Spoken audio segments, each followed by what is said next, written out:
একটা মাস আমি রহমত দেই, মাগফিরাত দেই, নাজাত দেই। এক একটা নেকিকে আমি 70 গুণ না, শুধু হাজার লক্ষ কোটি গুণ নেকি বাড়ায়া দেই। এত কিছু দিয়ে আমি চেয়েছি যেন আমার বান্দা জান্নাতি হয়, মুত্তাকি হয়। তুমি বান্দা কদর করো। আর যদি কোনোভাবেই কদর না করে, তো শেষ কথা হলো, মনে রাখবেন, রমজানকে যে কদর করে না, রমজানেও যে গুনাহ করে, রমজানেও যে জাহান্নাম থেকে বাঁচার চেষ্টা করে না, রমজানেও যে জান্নাতের আমল করার চেষ্টা করে না, ভাই আমার, ছেলেরা আমার, বাবা আমার, পর্দার আড়ালের মা বোন আমার, সবাইকে এই শেষ কথা বলি।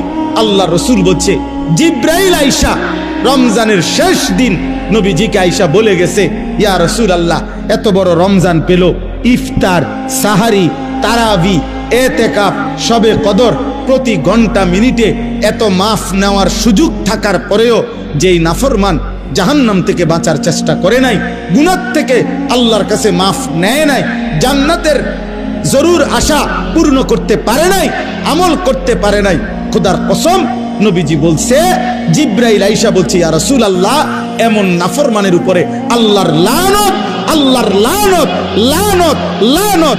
নবী বলছে আমিন, আমিন। মানে নবী বলছে, হ জিব্রাইল, আমিও বললাম আল্লাহ, এমন লানত আপনি কবুল করেন এই নাফরমান উম্মতের উপরে, আমি নবীরও লানত। যা,